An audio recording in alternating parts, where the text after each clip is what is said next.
And the now disgraced Operation Car Wash may be over, but the tactics taught to prosecutors and judges through an illegal partnership with the U.S. Department of Justice are still being used to try to destroy progressive governments. In Brazil, our correspondent Brian Mier has more. 6 months after taking control of Pesqueira, Pernambuco, the Shukuru indigenous leaders running the local government are complaining that political enemies are applying similar lawfare tactics to those imported from the United States during the criminal persecution of Lula da Silva to sabotage their administration. Once again, the criminalization of the Shukuru people is intensifying. This becomes especially clear when comparing similar legal actions here in Pernambuco and across the country. The patterns in how these cases unfold and how they're portrayed in the media reveal striking parallels. The process seems standardized, echoing tactics seen in larger-scale operations. It reminds me of strategies used in Operation Car Wash under Sergio Moro. Chief Marcos was first elected mayor in 2020, but enemies resuscitated a 20-year-old conviction for property damage during a protest to bar him from office. Months later, the courts admitted judicial error and annulled his conviction, enabling him to run in 2024.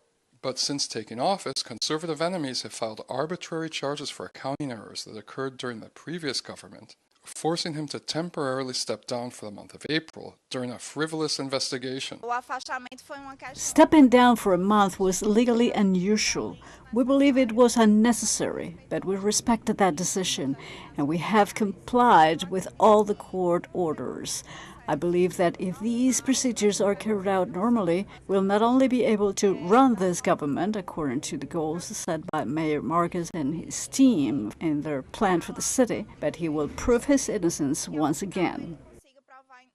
This isn't the only instance in which U.S. DOJ tactics taught to the Operation Car Wash Task Force have been used to damage political enemies at the local level.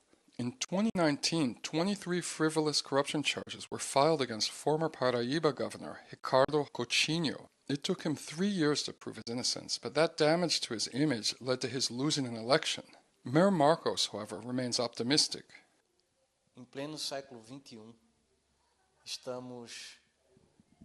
In the heart of the 21st century, we are achieving many victories. We have taken on a great level of protagonism in this state and this nation. Unfortunately, the state and some people still don't understand the importance of this. With Mayor Marcos back in office for over a month, the Shukuru government has overcome its first hurdle, but the 500-year fight for autonomy continues. Brian Mier, TeleSUR, Pesqueira, Pernambuco.